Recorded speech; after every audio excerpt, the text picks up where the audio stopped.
society eliminated. The strong are going to survive, the mentally, physically, and emotionally.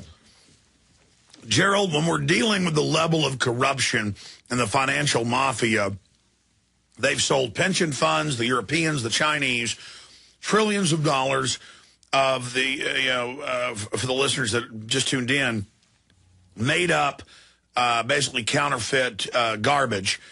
And now we learn they're not just selling the same mortgage 5, 10 times to each other. They're taking thousands of homes they don't even own. It's not just they don't have the deed or you got two banks trying to foreclose on the same house. These are paid-for houses. That's even on CNN. They're taking paid-for houses, and they're now suspending many of the foreclosures while they try to pass a law to allow them to break previous laws. It's like Bloomberg a few months ago came out and reported that Prudential admitted in federal court they'd signed a secret deal and were finally forced to say, hey, look, you can't get us. I've got to get out of jail free card. They signed a deal 11 years ago along with other big insurers to take the death benefits and not pay them out to 6 million veterans from World War III to today. And that's just with Prudential, 6 million.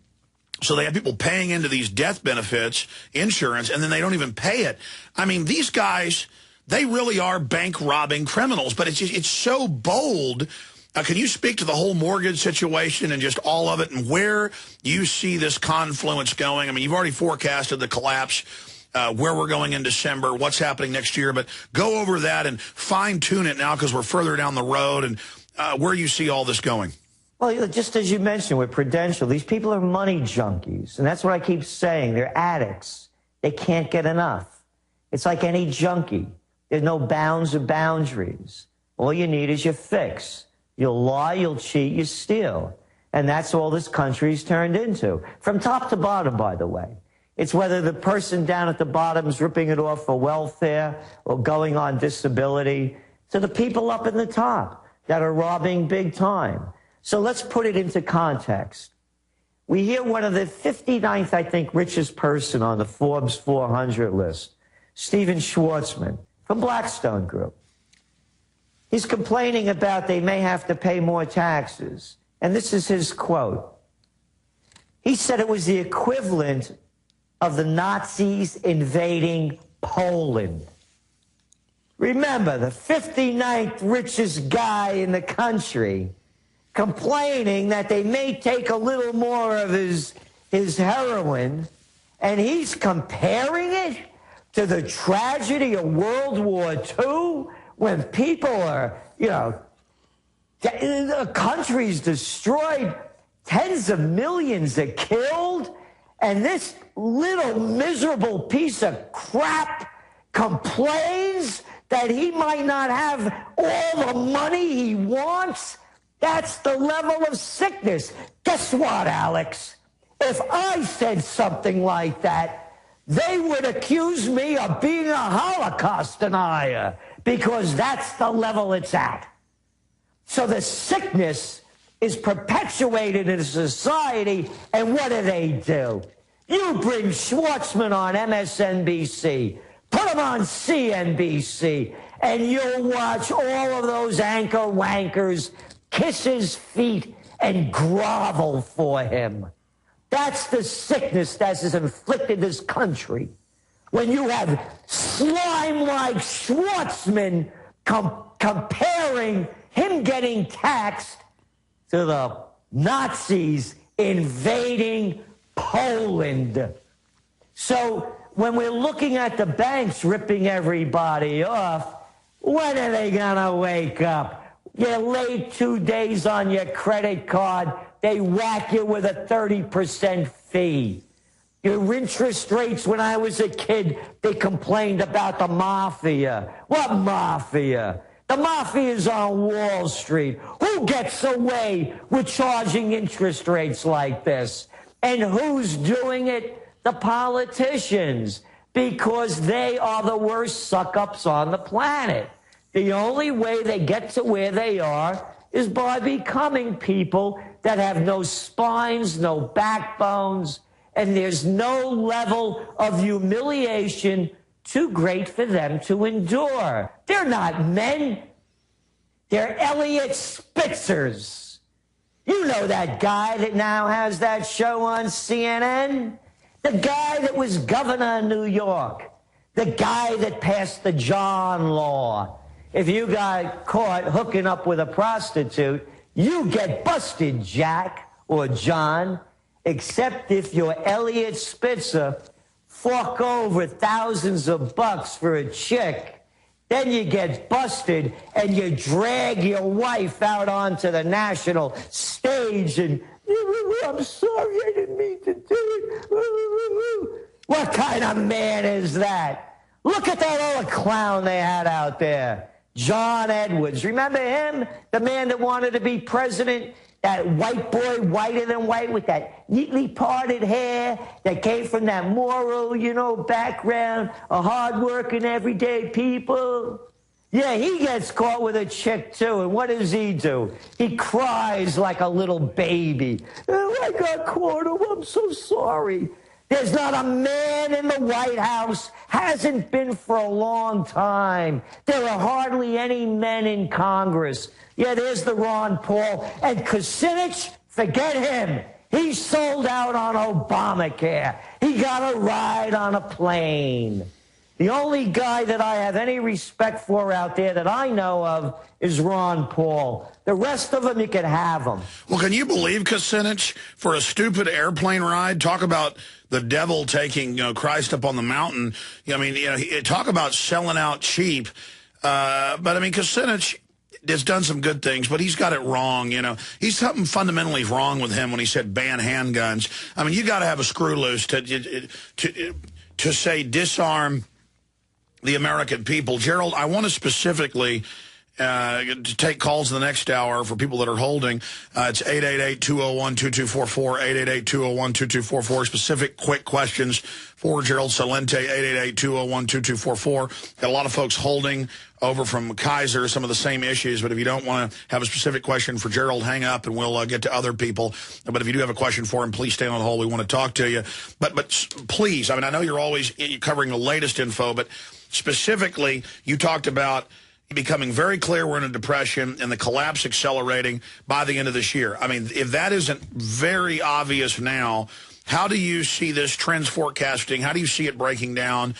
And how do you see the system countering? And I mean, I've now got all these newscasts where they're going, the Army's training to know how to run our local city and help us. Oh, the Army and Marines are running checkpoints. They're, getting us ready for civil unrest because of the collapsing economy. Did you say Gerald's connection dropped again? No, I'm here. Oh, okay, good. You guys had said something in my ear.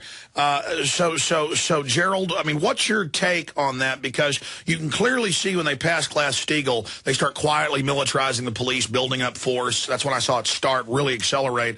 And then now they're just like announcing, the Army's going to be dropping by. So clearly they think they're going to get away with all this. So how do you see this unraveling? Well, the way we see it, it's not going to be a clear path. Remember what I was saying some months ago. Go back to 9/11. 9/11 hits, what happened? One of the first things, they closed down Wall Street. If you had certificates of deposit, you couldn't get them out. I know because I tried. I've told the story many times. This time, we're going to, how can we not have a terror strike? They're sending Predator missiles into Pakistan on a daily basis, 4 in one day this past week. You're going to see a terrorist strike. When they do that, we believe they're going to close the banks. Their card that they continually play is the fear card. So what we're looking for, as this is collapsing, they're going to take our mind off it. And it's going to be, we believe, and I said this right from the beginning on the Bush. I called it the bailout bubble. When this bubble collapses, the next thing they do is take you to war. So rather than letting the people see and understand that they are the ones that, in fact, that have brought down the country, they're going to blame those other people out there. Look how the whole nation got caught up with this clown down in Gainesville, Florida, that wanted to burn a couple of Korans. Look how the hatred seeped into right away and focused on this imbecile and his idiot plot. So that's what they're going to do. They're going to try to divert the people's attention. In the meantime, the Titanic is sinking. It's hit the iceberg. But boy, they're going to play that band and say how wonderful the music sounds, and most of the people are going to be diverted because we believe there's going to be a geopolitical issue of some magnitude that's going to divert the people's attention from the financial crisis and the misery that they're living in. Well said. And the globalists are really psychological warfare experts. They've told everybody it's not proper to criticize the big Wall Street banks that are robbing you. It's not proper to criticize local government corruption. None of that exists. There's no corruption in government. The Founding Fathers were wrong. Bow down and worship it. But we know you're angry and upset, so here's this scapegoat. You know, here's these brown people, here's these Muslims, and we've got 1,000 Predator drones bombing every wedding we can. I had the former head of Pakistani intelligence on. He agreed they're trying to destabilize and actually cause people to fight back. And then that's called terrorism. And then people are like, well, they're taking my house and everything. But I love the government because that's America. The government's America, which it isn't. And so nuke some Arabs. They're not even Arabs in Pakistan, but they don't care. They'll be like, get them over there in Iraq. They're like, it's Pakistan. Yeah, get Japan too.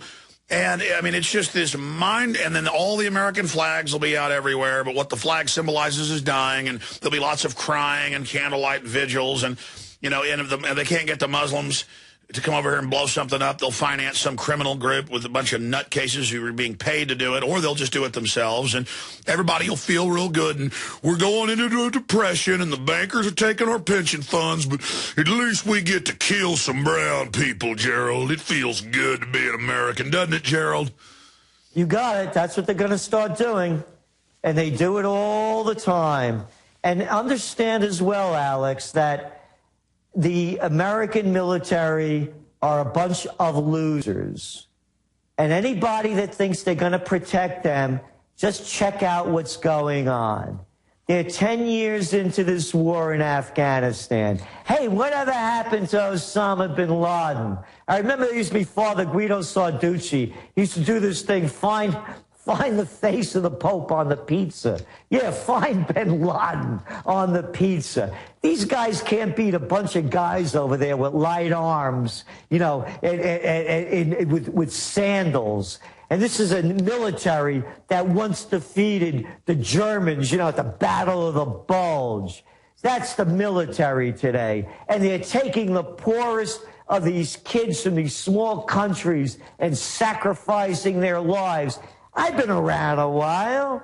There never was a thing called a military contractor. This is a racket going on over there. This isn't a war. Well, Gerald, now in the federal cases, it's come out in depositions exactly what the Iraqis said 7 years ago about Blackwater, now XE. They said they drive around and shoot us for fun. We saw other contractors release videos of just sitting there laughing, shooting families in minivans. I mean, it's all over YouTube, folks. It's hard to watch, blaring Elvis in the background. And now it's come out in court from Blackwater people that it's rooms full of men, no women, running around naked with piles of cocaine like Tony Montana. It's described as huge piles, injecting steroids, and then going out and shooting up people's cars and homes and laughing. And the Iraqis go to the police, who are just puppets, and say, bring us justice. And they're told, sit down and shut up and breathe DU. And you've got all these special forces guys, former special forces that they all laud, and G.I. Joe, he's America's hero. No. If you know, the real guys, they test them, find out they're patriots. They send them off to be injected, you know, with whatever, and, you know, put them as a file clerk. But they find the psychopaths, the bullies. And these bullies are so crazy that when there's a real battle, they turn and run. But when they're shooting up a car full of little kids, man, they get off on it. It's like those helicopter pilots laughing at the dead kids and the kids they've just shot up. and the Reuters reporter